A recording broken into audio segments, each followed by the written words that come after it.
What if everything always went according to plan? At first, we might accomplish more of what we think we need to accomplish, and it may seem less stressful at first, being able to anticipate what happens next. But after a certain amount of time, and that amount would vary from person to person, the once comfortable predictability would become less comfortable and, well, boring. If we always know what happens next, we lose the joy of surprise, serendipitous experiences, and the excitement that comes from anticipating the unknown.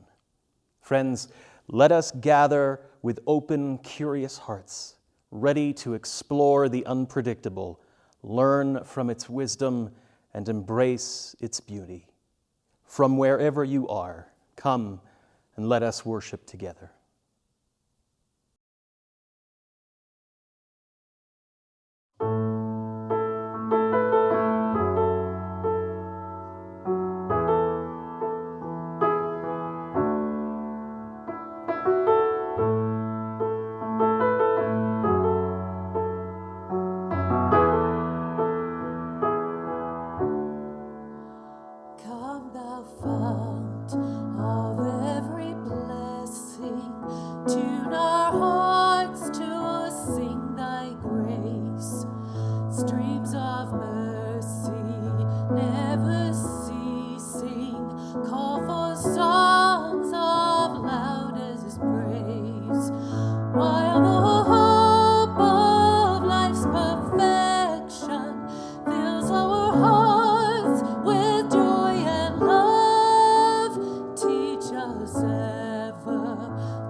Love is the doctrine of this church, the quest for truth is its sacrament, and service is its prayer.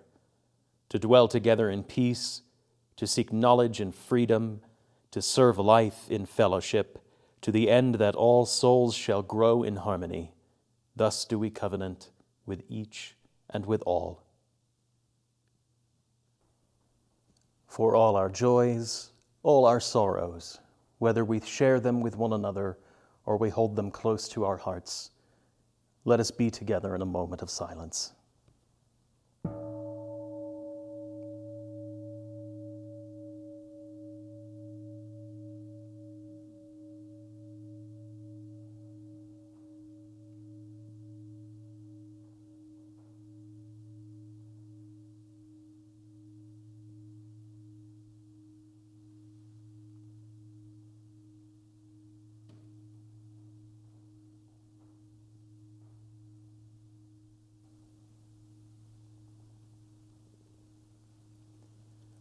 Please join with me in a spirit of prayer and reflection. Eternal and beloved, gracious source of all life and all love, we are grateful today for this time out of time, which we have set apart so that we might become more fully present to ourselves, to our communities, to that which we call holy. May our joys be celebrated together, our wounds be healed together, our hearts be opened together. Let us give thanks for the gifts of this community and all that it gives to us, for the people who meet us where we are, for the people who love us without condition, for the people who challenge us to bring forth our best selves, for the place in the circle that is always open to us, for the hand and the heart that is there when we need it, without question, without fail. May the vision of this community as it is and as it can be etched in our minds and our hearts so that we might find the inspiration and the strength to build a whole world in its image. All this we pray in the names of those known and unknown, present and absent, remembered and forgotten, in the names of all the helpers of humankind. Amen.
So here is a box. Have you heard the expression thinking outside the box? What does it mean? Do we imagine our brain in a box and then outside one? Thinking outside of the box means thinking in a different or more imaginative and creative way. To think outside the box is to look further and to try not think of the obvious things, but to try think of things beyond them or even other than them. That takes imagination, which has been our church's theme this past month. Our Unitarian Universalist faith asks us to be questioning, curious, and imaginative. It's part of our fifth UU source as well, to heed the guidance of reason and the results of science. Sometimes people think of science and imagination as opposites, but every good scientist will tell you that you need imagination and reason to understand the world and to invent new things. So some of you scientists could probably tell us that, right? Scientists and inventors need to question and use their imagination. Even Albert Einstein, a physicist, used his imagination. He actually said, "I am enough of an artist to draw freely upon my imagination. Imagination is more important than knowledge, for knowledge is limited, whereas imagination encircles the world." So let's take this box. Let's think outside the box and use our imaginations. What could this box be? A box for a mug? A house for a gerbil? The controls of a robot? How crazy can we get? How far can we think outside of the box? Can we think about a galaxy within hours? What? That's crazy. Or galaxies elsewhere? I bet you guys have thought about that. What about thoughts on God or something that exists beyond ourselves? So today, Reverend John will be doing a question box sermon. This is where he answers questions that people in our church have asked him. It is a fun service.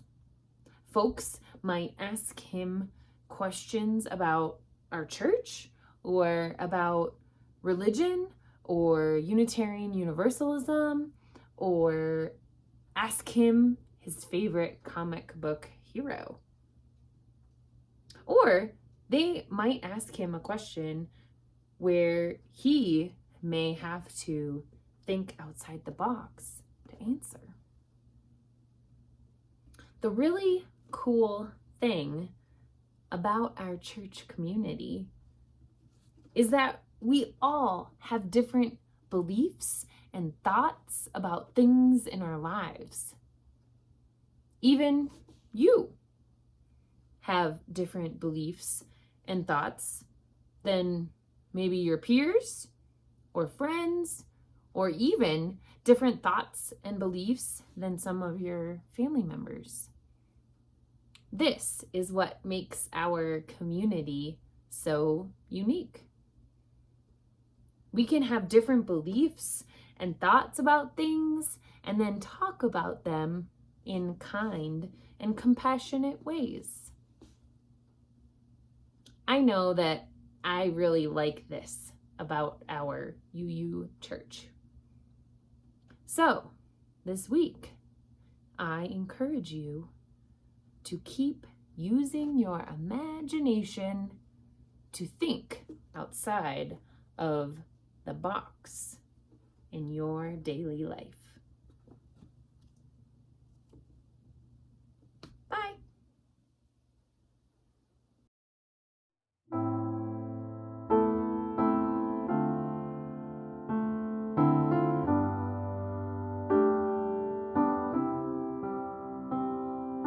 Spirit of life,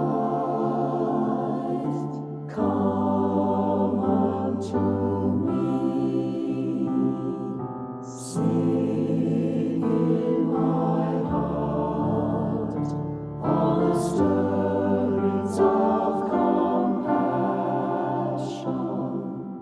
Blow in the wind, rise in the sea,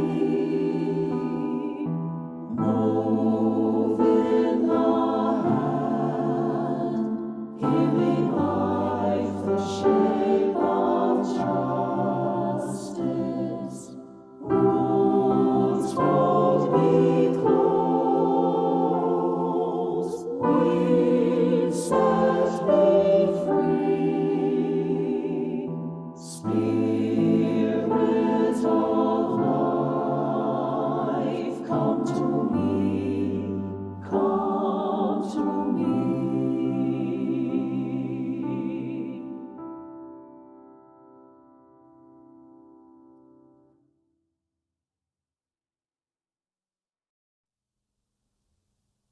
So I received only a few questions from you all this week, which hopefully means you've got all the answers, and if you do, I would really like to talk to you maybe later this week. But most of them gathered together in one central theme, and I'm going to deal with that after the anthem because my answer took on more of the form of a sermon this week. But first up, a fun question for me. Someone asks, what are your sabbatical plans? Well, the easy answer is I don't know. With everything going on around in the world right now, it's really hard to make any concrete plans. In a perfect world, I'd get to travel around a lot.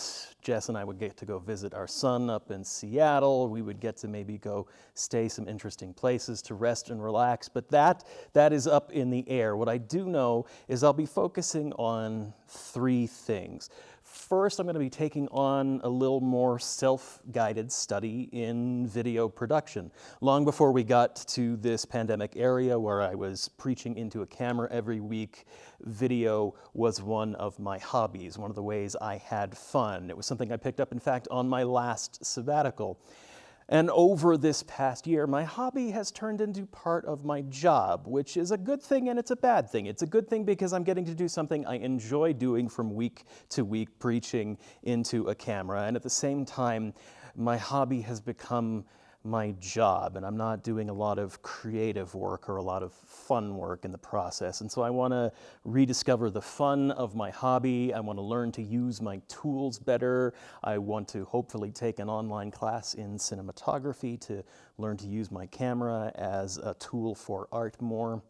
And outside of the video work, I'm going to be continuing my work with improvisation. I'll be taking classes at Santa Fe Improv over Zoom for the foreseeable future, and rehearsing with my performance team as well, and putting on shows once a month, which is our schedule right now, and I'm looking forward to be able to dive into that some more.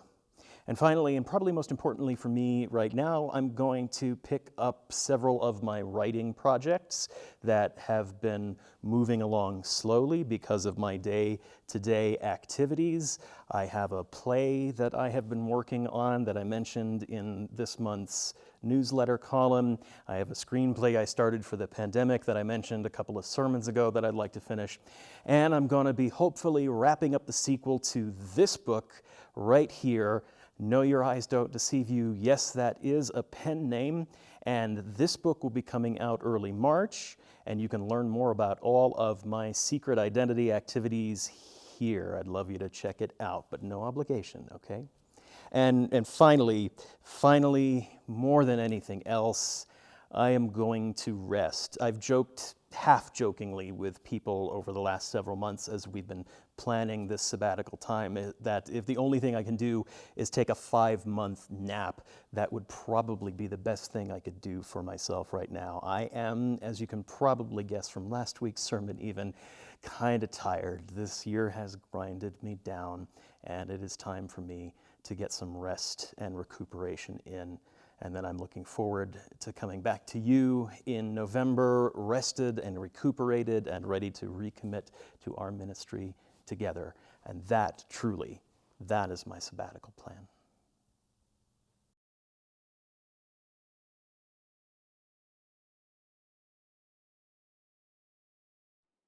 To see our world in a grain of sand, and a heaven in a wildflower, hold infinity in the palm of your hand, and eternity in an hour.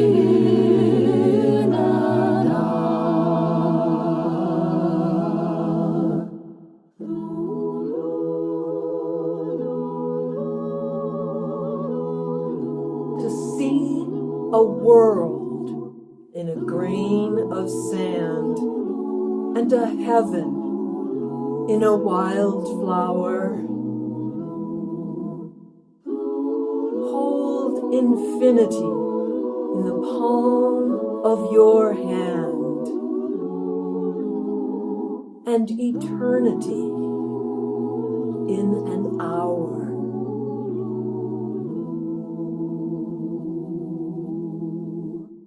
To see our world in a grain of sand, and a heaven in a wildflower, hold infinity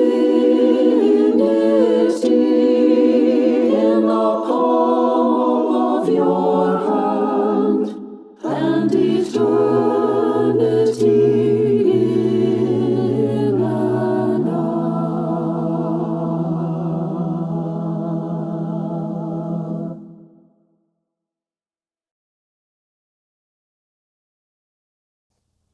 So I mentioned earlier that there was a definite theme going on to the few other questions I received this week, and I'm going to read them to you now, a little bit paraphrased, and you'll see, I think, where I'm drawing some connections.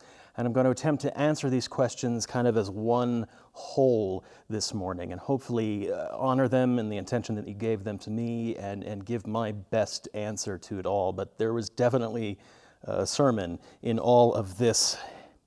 One asks, how does humanity deal with the dramatic increase in subjective realities over the last 50 to 60 years? And another asks, how can dialogue and attempts toward understanding, healing, and progress happen when there are different realities? Demonization of the other side, hyperpartisanship, and apparent unwillingness or inability to reach toward the other. And then finally, how toxic is cancel culture when you are trying to bridge a chasm? How do we stand firm in our beliefs while engaging in civil dialogue rather than call out and cancel culture? These are all excellent questions, and they have all been heavy on my mind in the last several weeks, as well as I'm sure some of you have thought about that watching the news over the last several weeks. And I'm going to be working from my notes here this morning instead of my usual teleprompter. First up, I want to push back at the idea that there are subjective realities. I mean, really, there is only one objective, observable reality, and that point's going to become important in just a second. I think what we're really talking about are subjective, differing concepts of how the world should work, and that's fine in and of itself. It is human nature to ask the big questions about what is human nature and how should we live best in the world and what is our purpose in living on this planet in the first place. Questions like that, the big questions. And we draw our ideas and our concepts about the answers to those questions from all sorts of sources, be it our religions, be it family upbringing, be it traditions that have been handed down to us, be it the empirical, observable reality in front of us that we can look to for data. And we, as human beings, and as Unitarian Universalists especially, we love living in that realm of ideas. We love debating about those ideas. We love to enter into what some call the marketplace of ideas, and we buy and sell and trade and haggle and discuss about which might be best and which aren't as good as the others. But here's the thing, we don't live in that realm of ideas. We don't live in that marketplace. No idea stays in the realm of ideas for too long because our ideas, our concepts of how the world should work, our beliefs about the way the world should be, lead us to act in specific ways right here and right now. The language we use to describe our ideas and our beliefs programs our brains to behave in certain ways. And so our ideas and our concepts, all of that in the abstract realm, leads us to behave and act in certain ways, whether we intend to or not. And those actions and those behaviors, they have an impact on the real world, in the one objective reality we are living in. All of those ideas acted on come together in that observable reality, and at that point, we're able to much better judge what ideas, what concepts, what beliefs are actually helpful and valid and worthy here and now in our one objective reality. What I'm saying basically is once the abstract rubber meets the physical road, it's very easy to look at the vehicle that is being driven and say, that thing is on fire and randomly murdering people, and we should probably recall that vehicle. There are some ideas that don't belong in the marketplace of the here and now, and they should be removed from the debate and removed from the conversation and not allowed to make policy in our world. The thought that only white people are worthy of living and success, that has been an idea that has caused real damage and existential terror and actual death to thousands of people over the centuries.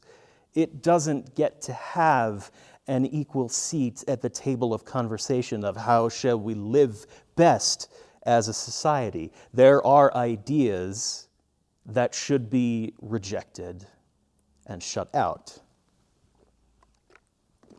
And this is where we start to get nervous. Even us religious liberals who love the idea of that individual search for truth and meaning and the inherent worth and dignity of all people, how can we shut out ideas and, in effect, the people who are espousing those ideas if we are supposed to have this open engagement?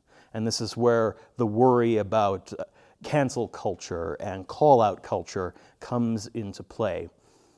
But before I answer those questions, let me give you a small world example. This is an absolute hypothetical, but I think it will help us deal with the notion of how we deal with these ideas that I think observably and demonstrably are harmful and should be rejected from the conversation. Let's say, for the sake of argument today, that the marketplace of ideas is real. Let's say it's an actual marketplace. Let's say the marketplace is a farmer's market, and the ideas in this case are booths selling different sorts of jam, blueberry jam and raspberry jam and strawberry jam and boysenberry jam, all kinds, conceivable kinds of jam. Now, everyone gathered at the market, selling and looking to purchase jams, could have all kinds of good faith conversations that would be relative in their outcomes as to which jam is the better jam and which fruits should be used more often and which fruits probably shouldn't be ever used to make jam. And hey, is it okay for this booth selling honey to be over here? It's kind of related to jam, sort of. All of that can be talked about in good faith and has real world consequences in the world of just this farmer's market. But say one day someone arrives to sell his new brand of jam, and it's a strawberry jam, and its secret ingredient is, let's say, cyanide. You might be well within your rights to say that that person probably shouldn't be selling that particular jam from their booth, and you might be right to say whether or not this person should even be allowed to continue having a booth at the farmer's market.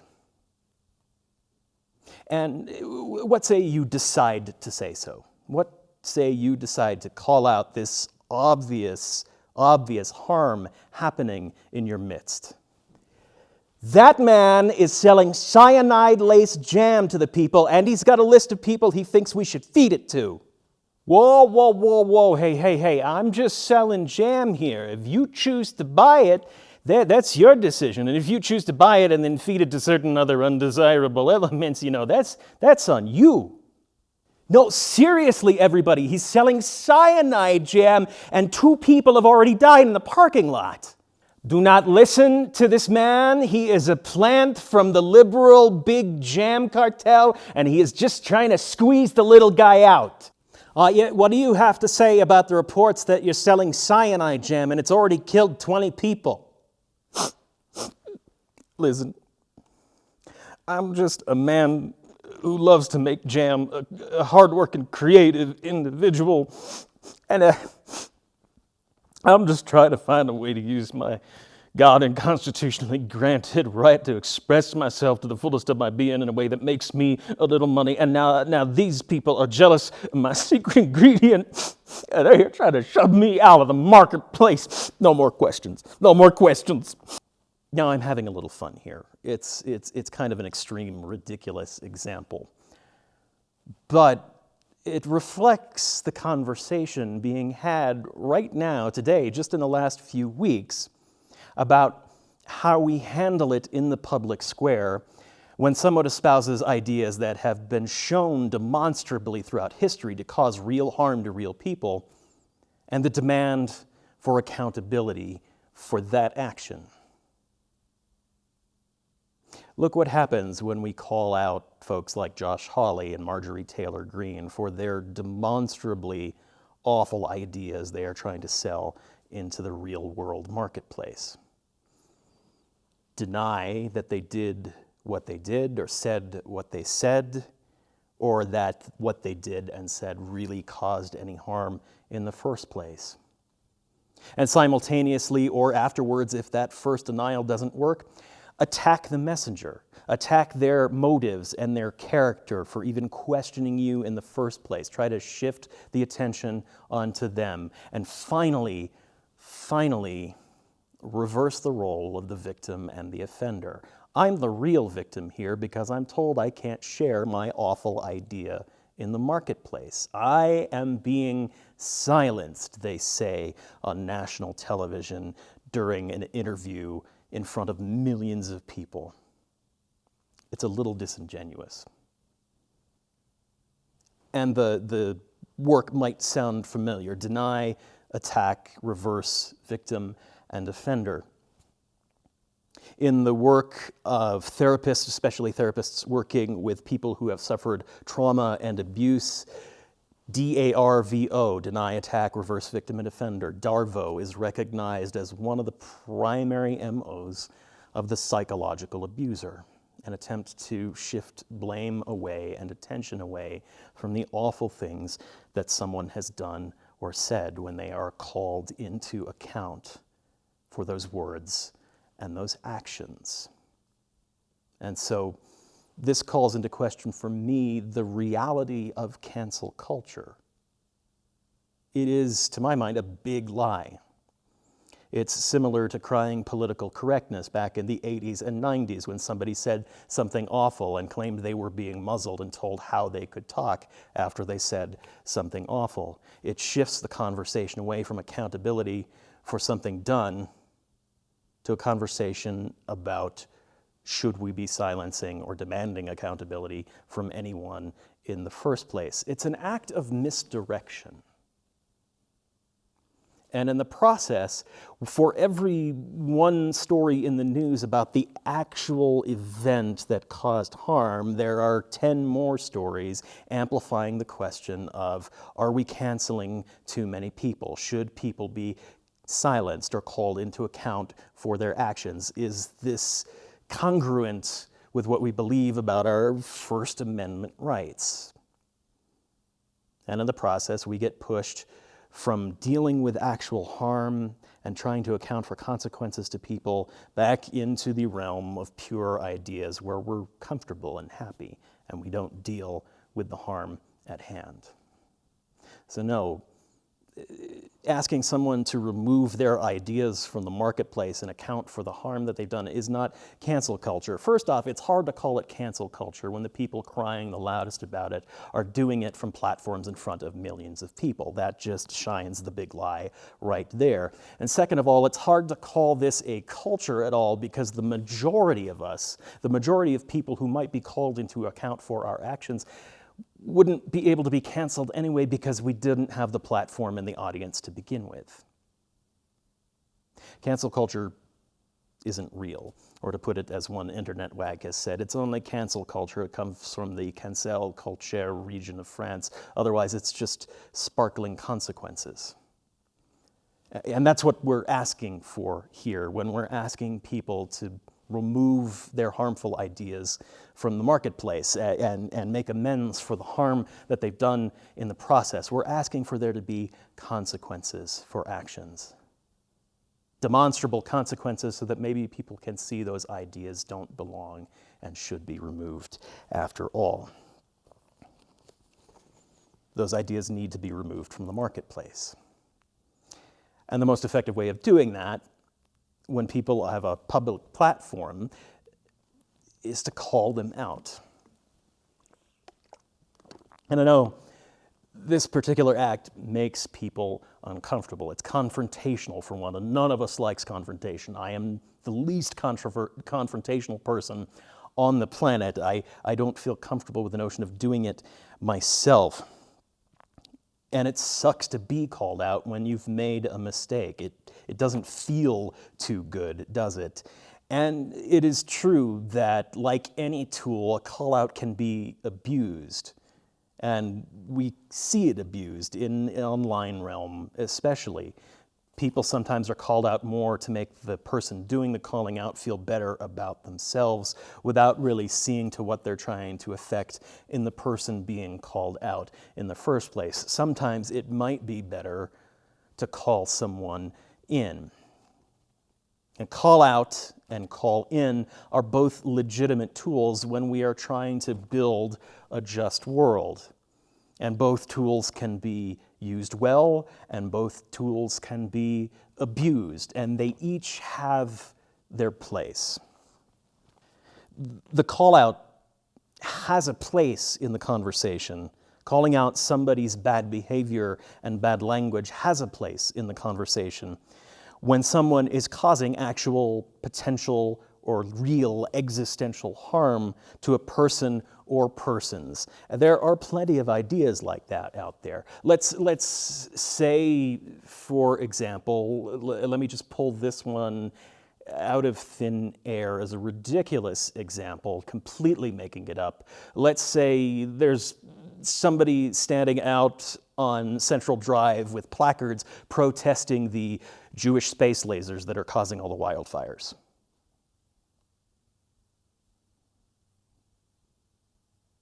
Yeah, that's a ridiculous idea. And it might be easy to laugh at it too, and to laugh it off because it's ridiculous. And at the same time, it's a variation on a very old idea that has caused a lot of death and destruction for the Jewish people throughout history. It doesn't have a place in our community, so how do we deal with it? We call it out. That idea is harmful.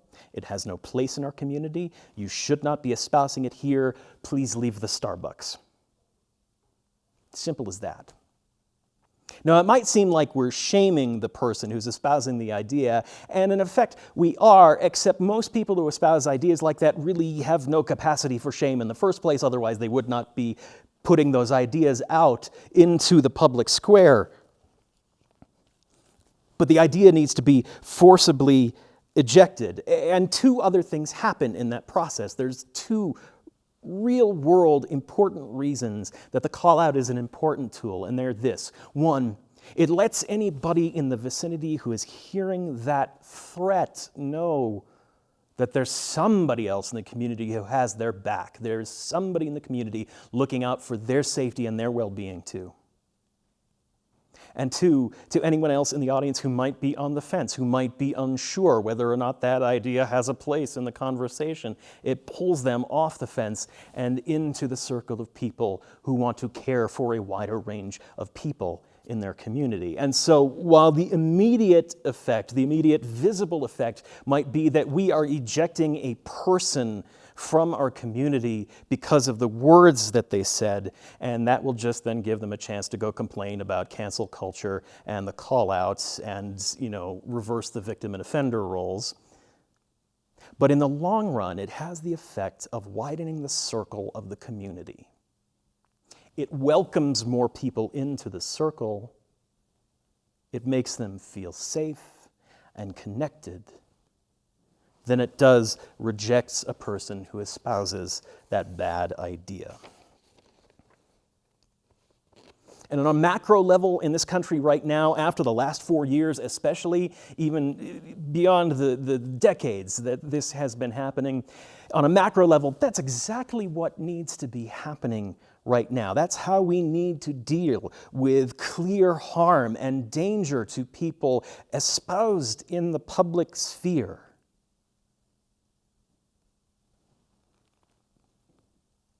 But it doesn't address the big underlying question I'm hearing in the questions I received this week. Because what I'm hearing underneath all of this is, how do I deal with this in my own small circle?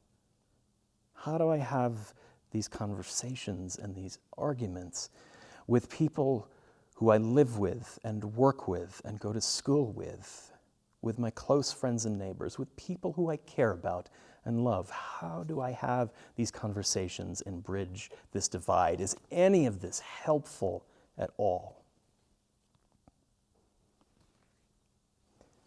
Now, in a perfect world, I would say that the answer would be to use the call-in tool. In a perfect world where every one of us is trying to grow into a better person, is trying to grow a soul. In a perfect world where everybody is capable of admitting when they make a mistake and capable of learning from those mistakes.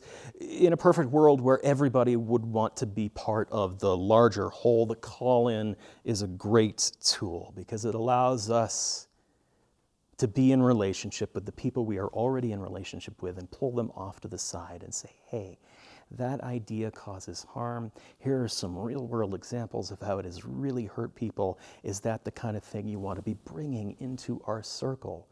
I understand you may not have known that before.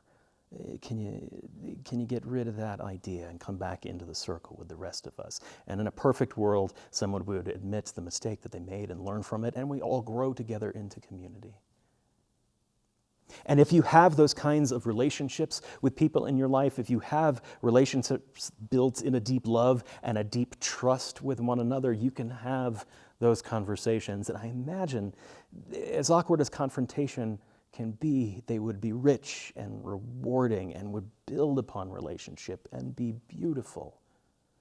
And so yes, that is a tool when you have that kind of relationship with the person you are engaging with. But I understand too, we do not live in a perfect world. And our relationships are diverse and messy, and I don't have a good answer to that question today. I don't have a good answer to the question, how do I have the conversation with the people I love the most? It may be, after the trauma of the last 4 years, we can only have it in ourselves to deal with all of these issues on the macro level. Because that macro level is necessary right now. It might be that the loving act we do, that surrounding with love that I talked about last week, might include having to say to somebody, I'm sorry, you can't play in the sandbox with us right now. You need to go stand in the corner until you understand the hurt you have caused. And you can come back when you're ready to acknowledge that hurt and you're ready to make amends. That is a form of love within the community, because you're looking out for their soul as well as for the souls of everyone in your circle. And maybe that macro work trickles down as we put our own ideas about what is best for the world into reality, and we make those into policy, and we make those into law, and we see the benefit it might have. Maybe people who were engaging with the big lies can see the ideas for the harm they were causing and step away from them finally. Sometimes it takes that real, observable world evidence to make that change in people. So maybe it's just the macro work we need to engage in. And maybe, as painful as this is, maybe our loved ones need some calling out if we don't have a relationship where we can call them in. If they're being obstinate in their clinging to hateful ideas, if they are actively perpetrating harm even in their small circles because of them, that call out might be important. And maybe they even hear it. Maybe we just do our best to reiterate over and over again the demonstrable real-world truths that are having a benefit in the world and the demonstrable harmful lies with real-world evidence over and over. This is a lie, and there is why. This is true, and see how it works. If we've got the strength and the energy for that, to just repeat ourselves until the truth is heard, maybe that's what we do. And maybe after 4 years, it is okay to just take a break. Maybe you don't have it in you for any of these conversations anymore, and that is okay. Don't feel bad if you do not have the strength right now to bridge some sort of chasm in your relationship. It's okay. As one of my friends said on Facebook this week, look, I don't owe you an argument just because you came here looking for one. It's taking care of yourself that is important too. But my best answer to the question of how do I have these conversations with the people in my small circles is, and uncomfortable as it is for me to admit, I don't know. I don't know. I don't know for myself. But what I do know is this. You are responsible for your own boundaries and your own relationships. You get to draw them, and you get to enforce them. If it is healing for your soul to be in those relationships and in those conversations, no matter how hard they might be, despite all the frustration that comes up in them, be in those relationships and be in those conversations. But if it's better for your soul to step aside from the conversation or outright step away from the relationship because it's just too painful to be in, then by all means, step back. Take care of yourself first in all of this. Do what you know will work to see to the wellness of your own soul.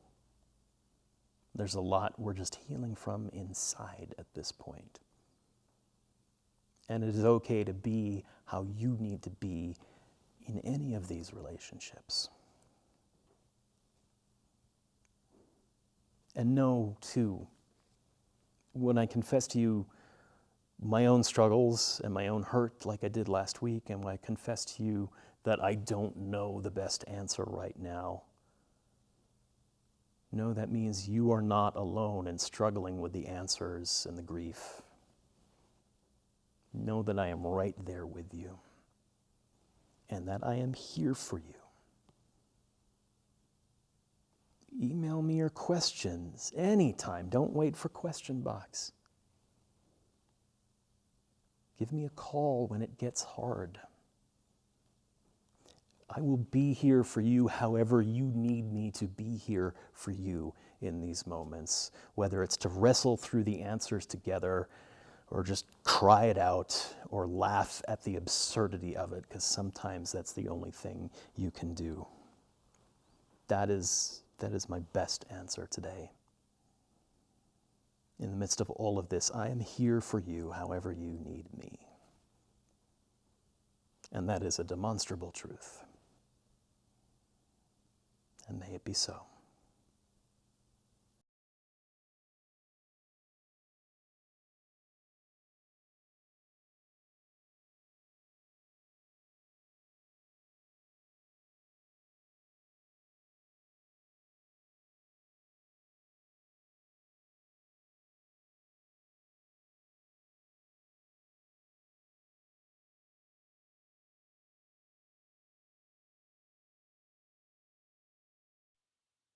Our offering for the month of January is taken up for the Esperanza Shelter in Santa Fe. Since 1975, Esperanza Shelter has been providing shelter and support to those threatened by domestic violence and encouraging healthy relationships in the community in Santa Fe and the 8 northern pueblos. 100% of all monies collected this month will be given to the shelter. Use your Givelify app on your mobile device, or use the link in the service notes below to make your donation. Thank you for your generosity. May what you give bring you joy and into deeper relationship with your community.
Friends, may life bless us and keep us. May the light of life shine upon us and out from within us and be gracious to us and bring us peace. For this is the day. This is the one wild and precious life we have been given, so let us all find a way to rejoice and be glad in it. Go in peace.